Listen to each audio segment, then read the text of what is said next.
Start करते हैं class को। अब यहाँ आप देख पा रहे हैं ये सारे के सारे जो चैप्टर्स हैं ये आपका हिस्सा होते हैं पॉलिटी के सिलेबस का।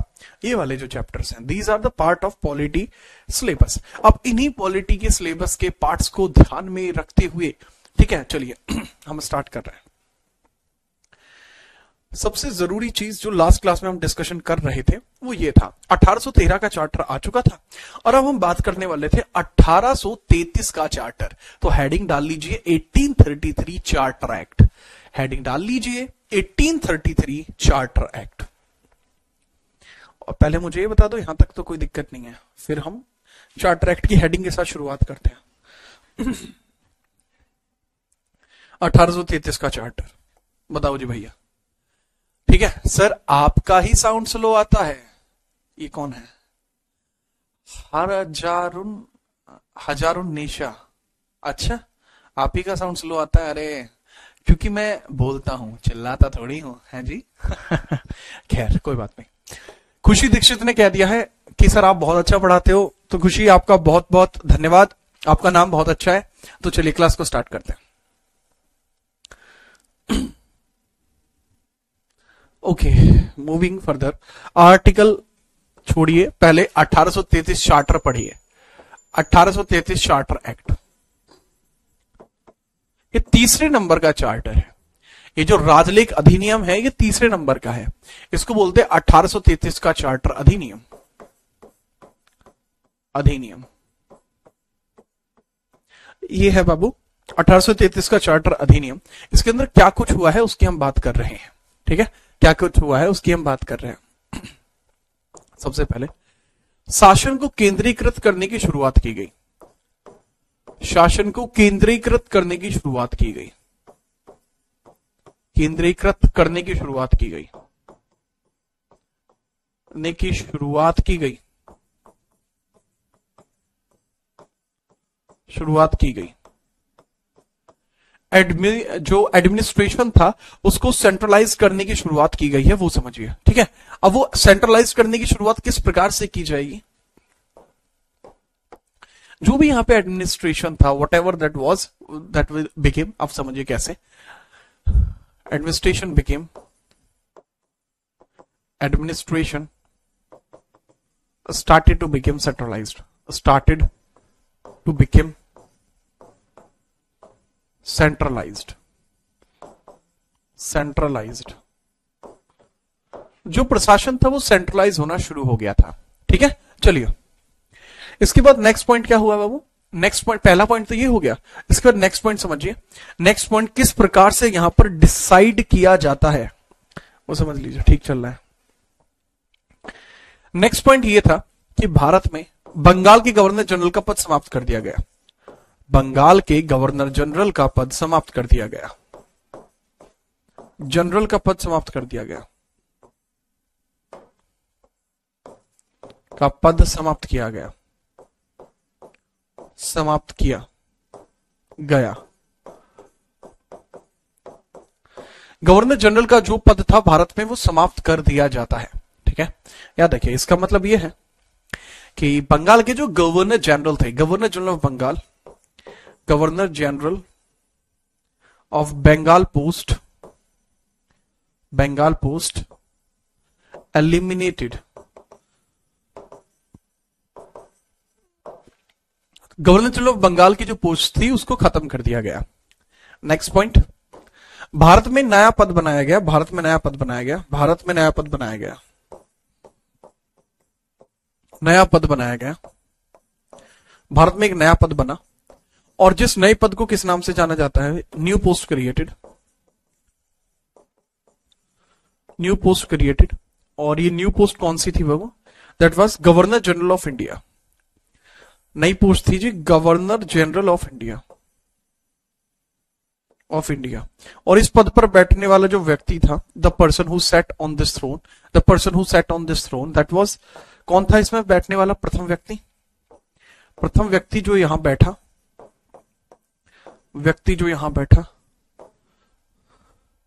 प्रथम व्यक्ति, फर्स्ट पर्सन जो यहां पर बाबू बैठा था, नाम बताइए प्रथम व्यक्ति का।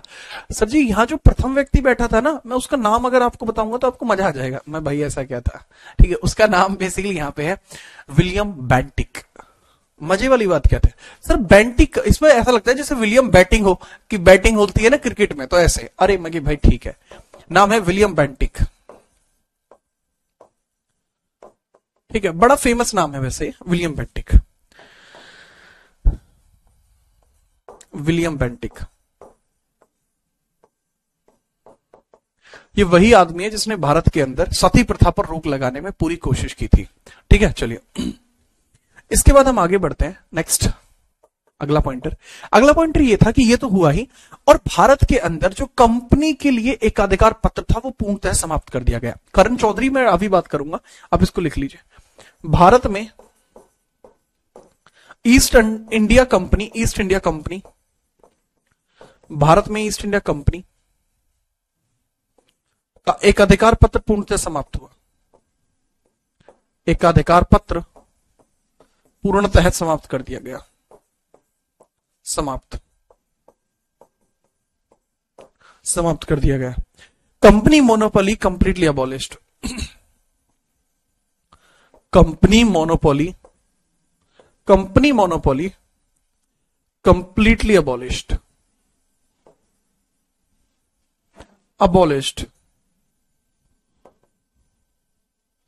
Company monopoly completely abolished. Company की जो मोनोपोली थी वो पूरी तरीके से खत्म कर दी गई। तो ये थे बाबू इतने कार्य जो इससे रिलेट करते हैं। इसके अलावा और भी कार्य थे, जैसे 1834 में इंग्लिश एजुकेशन एक्ट भारत में आया। इंग्लिश एजुकेशन एक्ट भारत में आया ताकि भारतीयों के लिए अंग्रेजी माध्यम की शिक्षा शुरू की जा सके। ठीक है, चलिए ये किस लिए आया था? अंग्रेजी शिक्षा अधिनियम। अंग्रेजी शिक्षा अधिनियम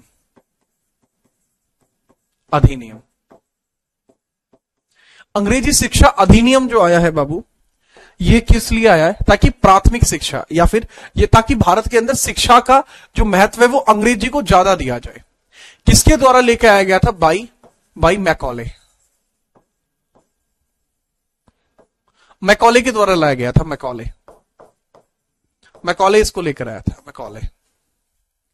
ठीक है, याद रखेंगे जी हाँ। इसके बाद एक और काम किया गया। 1833 और 34 के मध्य पहले विधि आयोग का गठन किया गया। भारत का पहला विधि आयोग यहां बनता है। भारत का पहला विधि आयोग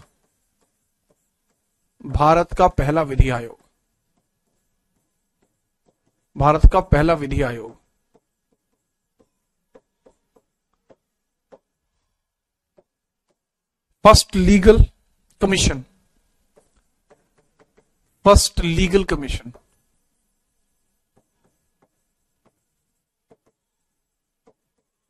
पहला लीगल कमीशन भी यहीं पर रेडी किया जाता है। और जो लीगल कमीशन स्टार्ट किया गया था उसका प्रथम मुखिया कौन था? इसका प्रथम अध्यक्ष कौन था? प्रथम चेयरमैन, प्रथम अध्यक्ष कौन था बाबू? उसका चेयरमैन कौन था बाबू? मैकॉले। सेम आदमी था। हाँ जी, ये सेम ही आदमी है, मैकॉले ही है, यही था जी, सेम ही आदमी है। ठीक है, मोकाले नहीं, मैकॉले। अब बताइए, जो बच्चा तकलीफ में था, कह रहा था कुछ बात करनी है, बताओ बेटा क्या है? बाकी बच्चे इसको नोट करते रहे, बाकी जिसको दिक्कत है वो बताए।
ठीक है, हाँ भाई,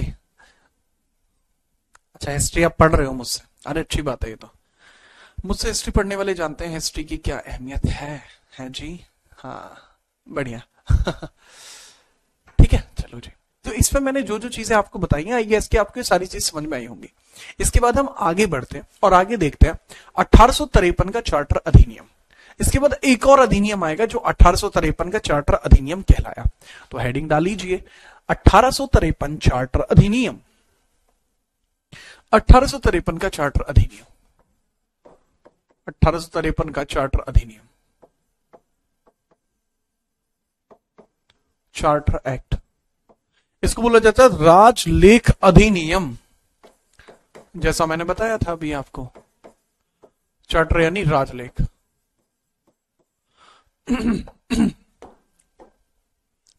अब राजलेख अधिनियम के बारे में बात करते हैं बाबू, ठीक है चलिए।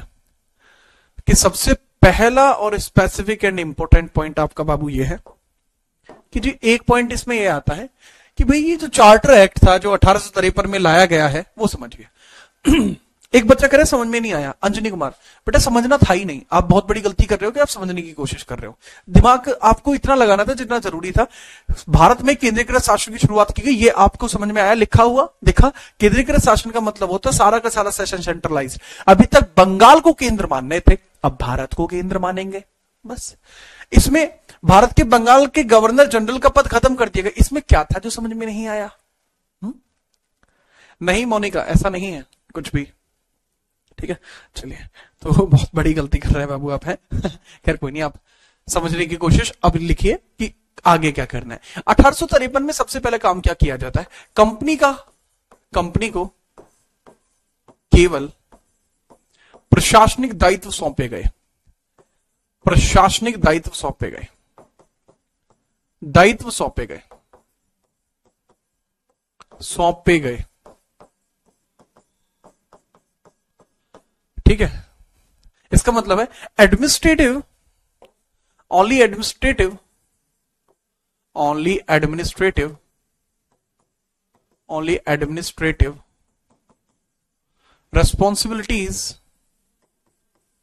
responsibilities given to, only administrative responsibility given to, only administrative responsibilities given to, ठीक है, ईस्ट इंडिया कंपनी। ये बहुत इंपॉर्टेंट काम है। अब यहां से बहुत ज्यादा कड़ियां यहां से जुड़नी शुरू हो जाएंगी, बात को समझिएगा। सेकंड पॉइंट इसमें यह था कि कंपनी को केवल प्रशासनिक दायित्व सौंपे गए। अब कंपनी का जो काम है केवल प्रशासन करना रह गया है। अच्छा, कंपनी के अंदर जो काम थे उनको भी दो भागों में बांट दिया गया। तो अब मुझे ये बताइए कि कंपनी के कौन कौन से कार्यों को बांटा गया था, ये आप मुझे बताइए।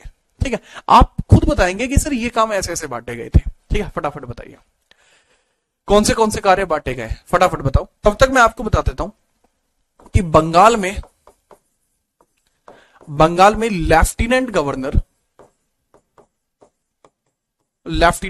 नियुक्त किया गया, लेफ्टिनेंट गवर्नर नियुक्त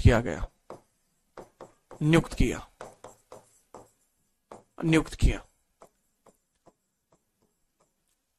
ठीक है, एक नया पद बनाया गया लेफ्टिनेंट गवर्नर। ठीक है, चलो लेफ्टिनेंट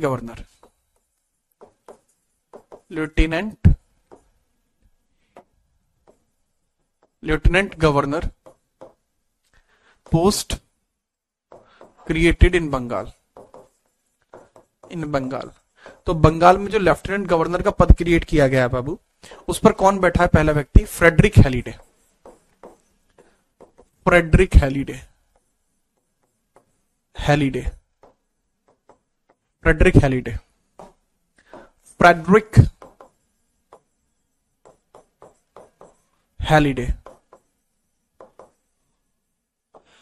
हैलिडे बाबू इस पद पर बैठा है। कार्यकारी और विधायी, अच्छा ठीक है, बढ़िया। पलक स्वयं का कुछ और ही कहना है, खैर बात इनकी सही है। कार्यकारी व विधायी कार्य भिन्न कर दिए गए। कार्यकारी व विधायी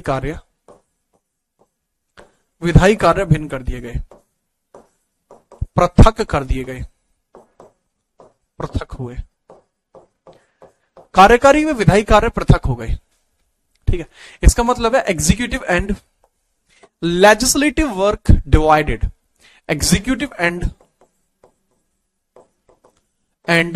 लेजिस्लेटिव वर्क सेपरेटेड।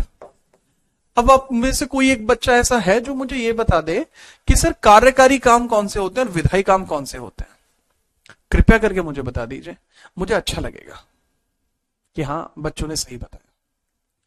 अच्छा, दूसरी बात इसमें यह भी समझ लेना है यहाँ पे कि थोड़ा सा मैं जगह छोड़ के लिख रहा हूं ताकि इसकी एक्सप्लेनेशन लिख दूं कि कंपनी का जो बोर्ड ऑफ डायरेक्टर था अच्छा एक बात समझो कि कंपनी को केवल प्रशासनिक दायित्व सौंपे गए, प्रशासनिक का मतलब एडमिनिस्ट्रेटिव।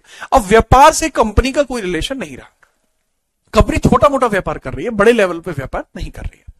तो इन दैट केसेस क्या बोर्ड ऑफ डायरेक्टर में लोगों की जरूरत है? नहीं सर, बोर्ड ऑफ डायरेक्टर में लोग क्यों चाहिए? आप मतलब इतने नहीं चाहिए, कम चाहिए। क्यों? क्योंकि अब कंपनी का काम व्यापार करना है ही नहीं। कि सर बात तो सही है आपकी, मतलब कंपनी का काम जो है व्यापार करना नहीं है, तो ऐसे में मैटर हो जाएगा अलग। बाकी क्या हो जाएगा? ये हो जाएगा सर बोर्ड ऑफ डायरेक्टर में सदस्यों में कमी कर दी जाएगी। बोर्ड ऑफ डायरेक्टर यानी निदेशक मंडल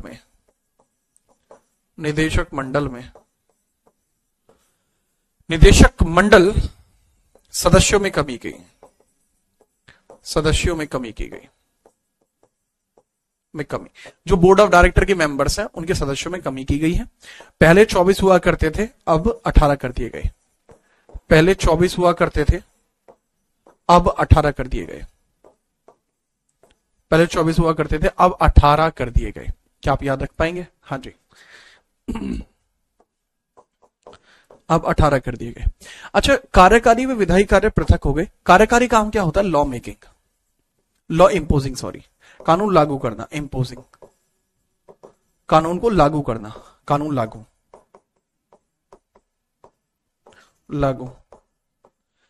विधायी का मतलब होता है लॉ मेकिंग, कानून बनाना।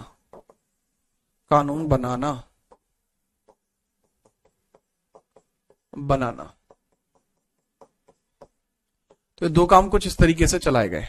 ठीक है, चलिए इसको थोड़ा ध्यानपूर्वक समझिएगा कि बाबू कार्यकारी और विधायी कार्य जैसे अलग हुए, तो कार्यकारी काम किसके पास आ गए थे? सर ये आ गए थे भारत के गवर्नर जनरल पर। यह कार्य भारत का गवर्नर जनरल करता था। यह कार्य भारत का गवर्नर जनरल करता था। भारत का गवर्नर जनरल करता था। ठीक है बाबू, लेकिन इसमें जो विधायी कार्य है इसको करने के लिए एक ऑल इंडिया लेजिस्लेटिव काउंसिल बनाई गई, एक नई समिति बनाई गई। विधायी कार्यों के लिए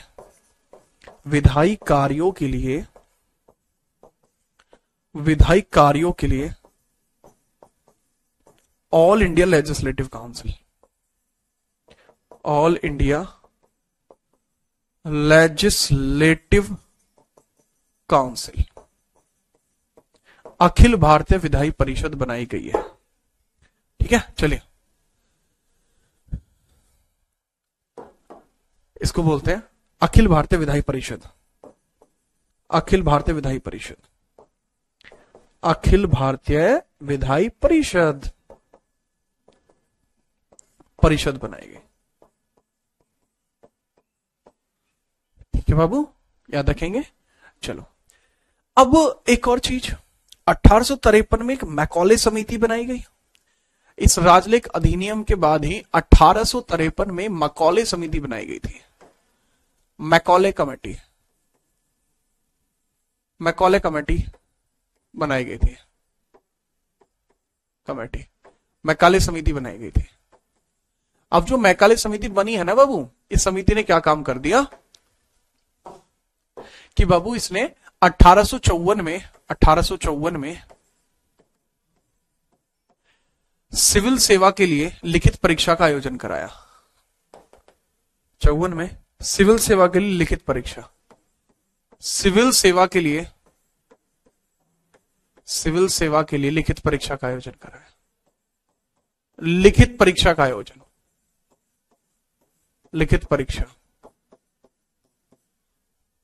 आयोजन कराया। लिखित परीक्षा का आयोजन कराया। यही था कंपटीशन लेवल, यही से कंपटीशन लेवल एग्जाम्स की शुरुआत हुई है। इसी को बोलते हैं written competitive exams for civil services. Written competitive exams, प्रतियोगी आधार एग्जाम फॉर सिविल्स। बाबू यहीं से शुरुआत हुई है, इसी अधिनियम के द्वारा। सर 1853 नहीं बेटा, 1853 में मैकॉले कमेटी बनी है। 1854 में सिविल सेवा के लिए परीक्षा शुरू हुई है। जिसको पहली बार क्रैक करने वाले जो आदमी बने थे वो सत्येंद्र नाथ टैगोर बने थे 1863 में। सर ऑल इंडिया लेजिस्लेटिव में कितने सदस्य थे? 12 सदस्य थे। इसके अंदर वो 12 मेंबर्स थे। ठीक है, नोट करिए। सिविल सेवा के जनक कौन कहलाए जाते हैं? कॉर्नवालिस को कहते हैं। नोट करिए।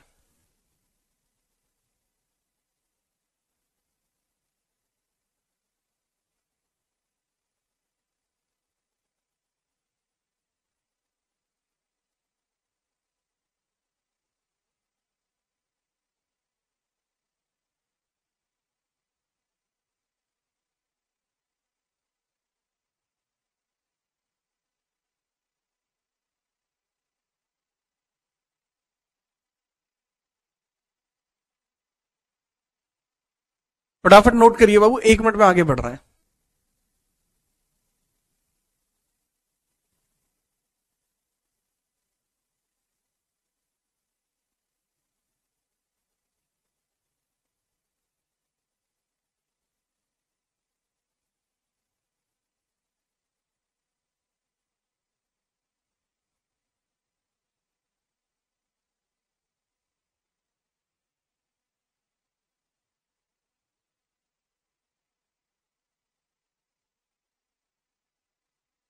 ठीक है, समझ में आई बात? सत्येंद्र नाथ सत्तू, अरे सत्तू नहीं है भाई यार, नाम तो सही से लिखो बाबू। ठीक है, सत्येंद्र नाथ टैगोर है। हाँ ठीक है, हाँ सत्तू तो बोलते हैं उनको, हम भी बोलते हैं प्यार से, बहुत ही प्यार से बोले हैं। हाँ चलिए, नोट हो जाए तो बताइएगा। Noted noted noted. अब इसके बाद समझिए माहौल कैसा बनता है। अच्छा, मेरे ख्याल से आप ये सारी बातें याद रख पाएंगे। ठीक है, एक बच्चा है बहुत देर से परेशान है, मैं उसका जवाब दे देता हूं। इसका कहना है सर यूपी पुलिस के आपके बैच से हम पहले पढ़ चुके हैं, क्या हम नए नोट्स बनाएं? बेटा अगर आपके पास मेरे पुराने नोट्स बने हुए हैं तो आप उनको अपडेट करते जाइए। कुछ चीजें मैं नहीं बताऊंगा, उनको लिखते जाइए। ठीक है, कुछ चीजों में डेटा को एग्जैक्टली लिखवाऊंगा, उसको लिखते जाइए। ठीक है, जस्ट अपडेटेड। अच्छा, अब मैं आपको एक बात बताना चाहूंगा, यहां पर जो कुछ भी यहां पर चल रहा था इसकी वजह से बहुत कुछ बदल रहा था। 1853 के बाद शासन पूरी तरीके से कंपनी के हाथ में आया, जो इसको ठीक प्रकार से चलाने में विफल रही। ठीक है, चलिए क्या बताया मैंने कि भैया 1853 के बाद शासन की जिम्मेदारी 1853 के बाद शासन की जिम्मेदारी ईस्ट इंडिया कंपनी के पास। ईस्ट इंडिया कंपनी ने पूर्णतः संभाली,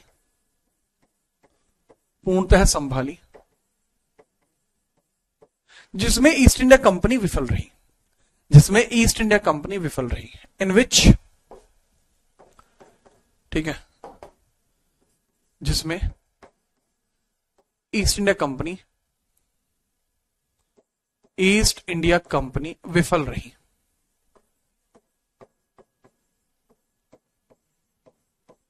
ठीक है, याद रखना, east India company was unsuccessful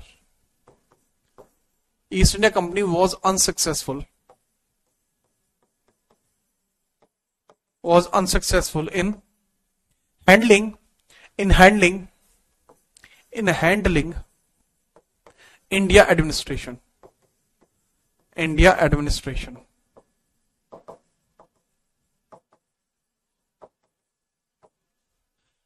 ठीक है, याद रखना।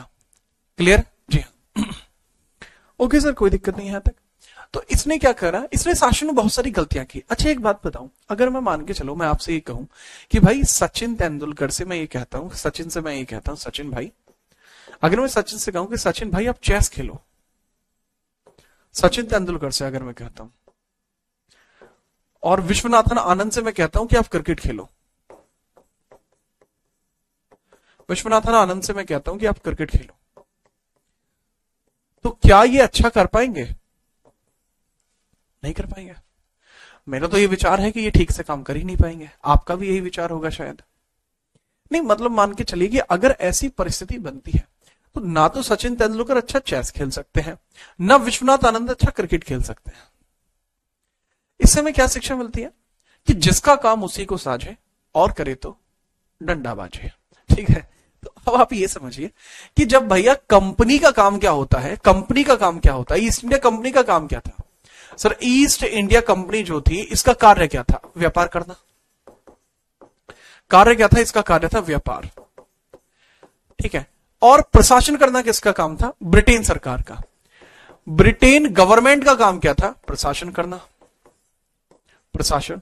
लेकिन अगर ये इस प्रशासन का काम, अगर ये इस प्रशासन का काम ईस्ट इंडिया कंपनी को सौंप देंगे तो क्या ईस्ट इंडिया कंपनी अच्छा कर पाएगी? नहीं, नहीं कर पाएगी। तो बेटा जब ईस्ट इंडिया कंपनी का काम ही व्यापार करना था तो प्रशासन को वो संभाल ही नहीं पाई। और यहां से ये चीज क्लियर हुई कि ईस्ट इंडिया कंपनी पूर्णतः विफल रही, जिसमें उन्होंने बहुत सारी गलती भी कर दी, जिसकी वजह से ईस्ट इंडिया कंपनी ने बहुत सारी गलतियां भी की, जिसका खामियाजा आगे चल के भुगतना पड़ेगा। बताता हूं। ईस्ट इंडिया कंपनी ने ईस्ट इंडिया कंपनी ने प्रशासन को संभालने में बहुत सारी गलतियां की। ठीक है, चलिए। ईस्ट इंडिया कंपनी ने प्रशासन संभालने में काफी गलतियां की, संभालने में बहुत गलतियां की, बहुत गलतियां की, जिसका प्रभाव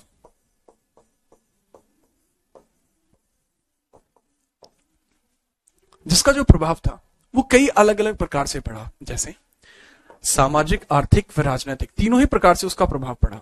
सामाजिक प्रकार से भी, सामाजिक, आर्थिक और राजनीतिक,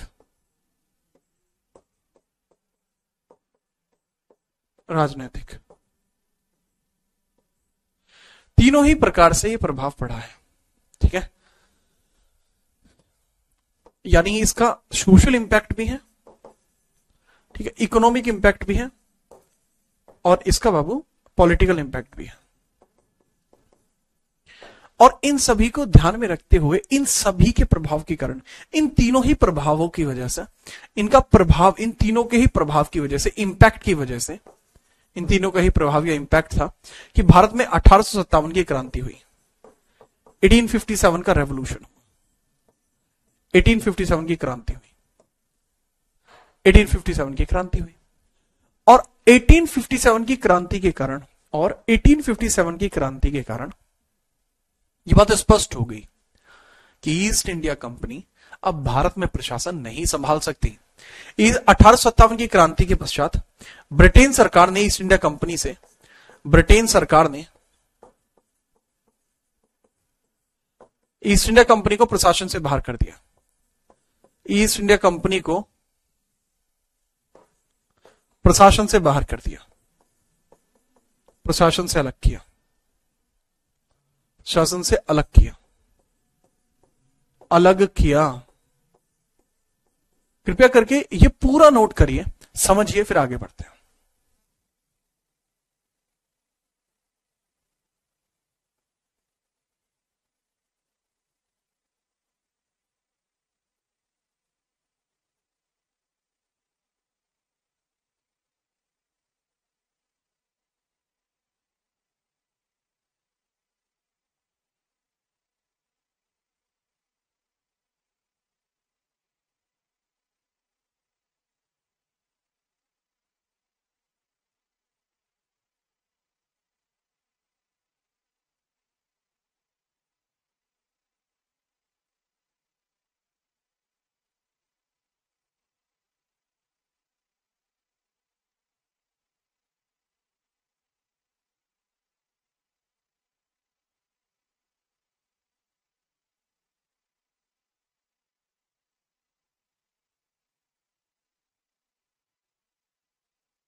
ठीक है, चलिए बेटा 8 रुपेश कह रहे हैं सर मंगल पांडे जी को फांसी कब हुई थी? 8 तारीख में हुई थी, 8 अप्रैल 1857।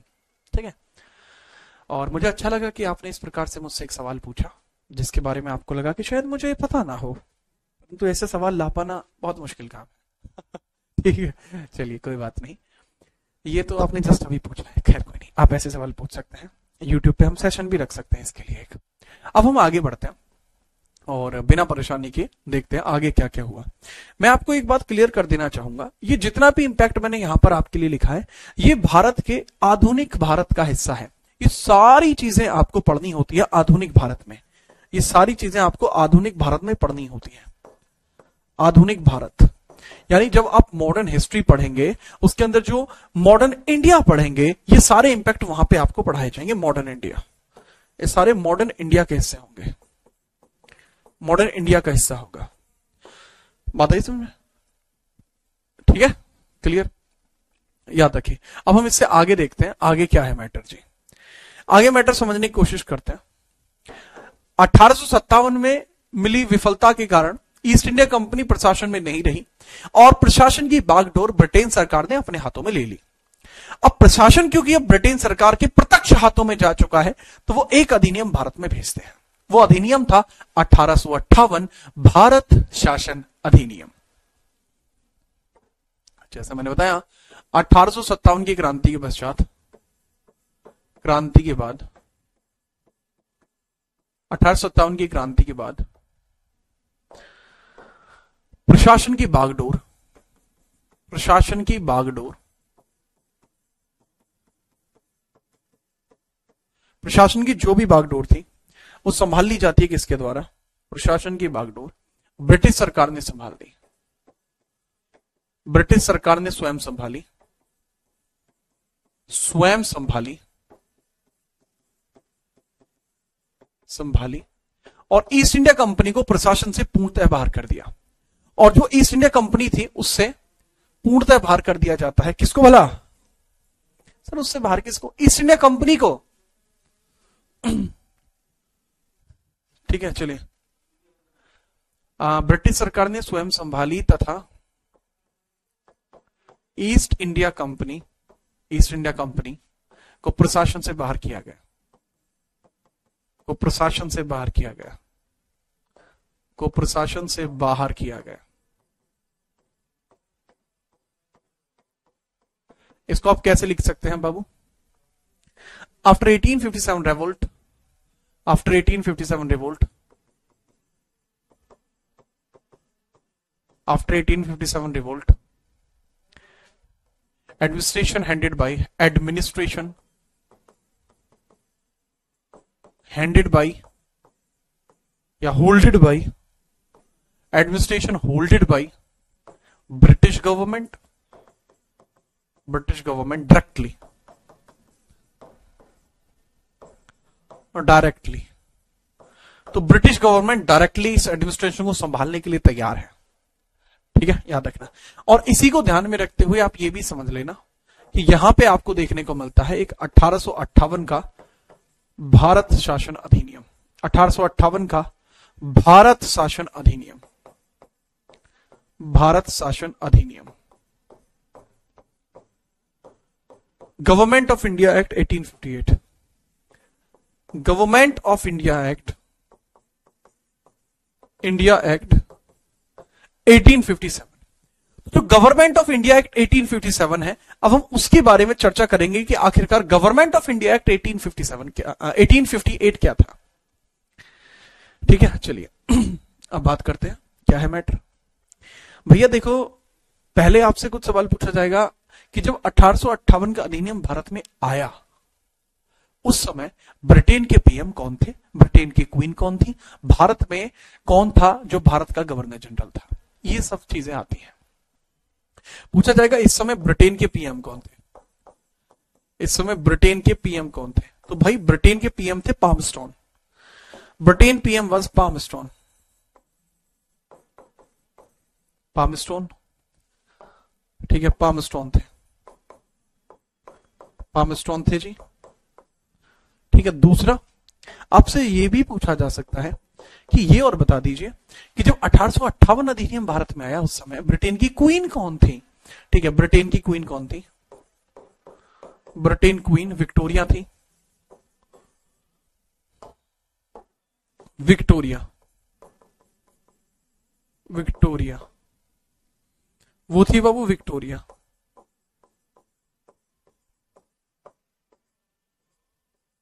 वो थी विक्टोरिया।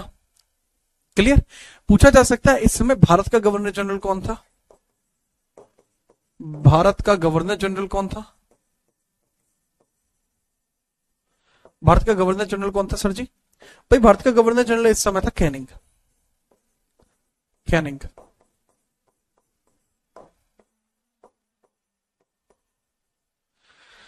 ठीक है, वो था कैनिंग। ठीक है, पूछा जा सकता है कि भारत शासन अधिनियम जो था जब भारत में आया तो कब आया था भारत में?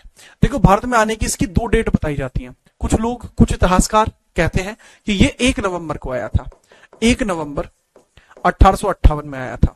वहीं कुछ ऐसे भी इतिहासकार हैं जो कहते हैं कि 20 नवंबर 1858 में आया था और 20 नवंबर 1858 में आया था। सर आप किसको प्रेफरेंस देते हैं? भाई मैं 20 नवंबर को प्रेफरेंस देता हूं। आप अपने हिसाब से कोई भी प्रेफरेंस दे सकते हैं, मैं 20 नवंबर को प्रेफरेंस देता हूं। बट मैं ये नहीं कह रहा कि 1 तारीख भी गलत है। भाई this is just about writers. आप किन राइटर्स को फॉलो करते हैं? तो मैं उन राइटर्स को फॉलो करता हूं जो इसको 20 नवंबर मानते हैं, तो मैं इसलिए 20 पे क्लिक कर रहा हूं। आप 1 भी लिख सकते हैं, कोई गलत नहीं होगा वो। ठीक है, जो चीज डिस्प्यूटेड होती है वो पेपर में नहीं पूछी जाती, बात खत्म। जो चीज डिस्प्यूटेड होती है वो पेपर में नहीं पूछी जाती। अब जब ये आया तो पूछा जाता है कि इसको पहली बार इसकी उद्घोषणा कब की गई? पहली बार इसकी उद्घोषणा कब की जाती है? पहली बार उद्घोषणा, पहली बार उद्घोषणा कहां की गई? सर पहली बार प्रोक्लेमेशन कहां किया गया? प्रोक्लेमेशन पहली बार कब किया गया था? सर जी पहली बार प्रोक्लेमेशन सर वो किया गया था अपने मिंटो पार्क में। अच्छा, मिंटो पार्क कहां पे है? मिंटो पार्क इलाहाबाद में है। अच्छा अच्छा, ठीक है सर, इलाहाबाद के मिंटो पार्क में है। ठीक है, किसने की थी प्रोक्लेमेशन? सर इलाहाबाद के मिंटो पार्क में जब ये प्रोक्लेमेशन की गई तो उस समय हेड जो कर रहे थे इस मीटिंग को completely, who was the head of this meeting? That was a simple person, एक बड़े ही साधारण व्यक्ति थे जिनको भारत का गवर्नर जनरल कहा जाता था, जिनका नाम था कैनिंग। कैनिंग, कैनिंग, कैनिंग था जी। कैनिंग द्वारा यह किया गया, कैनिंग के द्वारा किया गया। कैनिंग कौन था उस समय? भारत का गवर्नर जनरल। भारत का गवर्नर जनरल, भारत का गवर्नर जनरल कैनिंग आपको देखने को मिलता था। ठीक है, चलिए, बिल्कुल ठीक है। अच्छा, ऐसा पूछा जा सकता है आपसे कि भाई भारत शासन अधिनियम के द्वारा महत्वपूर्ण कार्य बताइए क्या कुछ हुआ है? तो कुछ महत्वपूर्ण कार्य आज होंगे और बाकी के कल कराऊंगा। आज महत्वपूर्ण कार्य एक लिख लो कि इस अधिनियम के द्वारा मुगल बादशाहत को पूर्णतः समाप्त कर दिया गया। इसमें एक पॉइंट लिख लीजिए, मुगल बादशाह का पद समाप्त कर दिया गया। मुगल बादशाह का पद, मुगल बादशाह का पद समाप्त कर दिया गया। पद समाप्त कर दिया गया, इसको बोलते हैं Mughal ampere post abolished. Mughal ampere post abolished. तुम्हें पता है वॉर और बैटल इसमें फर्क होता है। वॉर अलग चीज है, बैटल अलग चीज है। सर यहां क्यों बता रही हूं? हाँ, इसका क्या मतलब है? मैं सिर्फ आपको यह बताना चाह रहा हूं कि मुगल बादशाहत को बचाने के लिए कोई भी युद्ध नहीं हुआ। ठीक है, बड़ा भीषण युद्ध, वॉर नहीं हुआ, कोई भी वॉर महासंग्राम नहीं हुआ, छोटे मोटे युद्ध हुए थे। ठीक है, याद रखना। तो मुगल बादशाहत का पद समाप्त कर दिया गया। अंतिम बादशाह कौन था? अंतिम कौन था इस पद पर? अंतिम था बहादुर शाह जफर।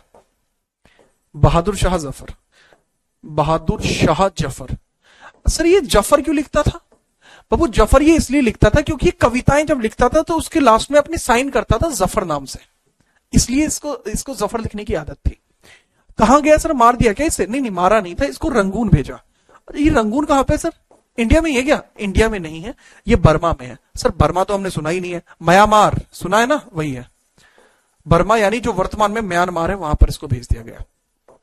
अच्छा अच्छा, तो सर फिर ये मरा कब था? आप तो कह रहे इसको भेज दिया, मरा कब? 1862 में। इसको वादा किया गया था कि हम आपको 50,000 रुपए की पेंशन भेजेंगे, एक भी रुपए की पेंशन नहीं भेजी इसे, और वो इसी के इंतजार में बेचारा निपट गया, मतलब मर गया, कहने की बात है 1862 में मरा था। इसके अलावा देखो पिट्स अधिनियम बना था, तो पिट्स अधिनियम भी भंग कर दिया गया, पिट्स अधिनियम भी भंग कर दिया गया। पिट्स एक्ट अबॉलिश्ड,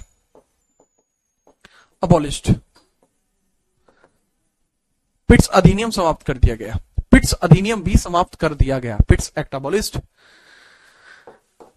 पिट्स अधिनियम समाप्त कर दिया गया, पिट्स एक्ट समाप्त कर दिया गया, समाप्त।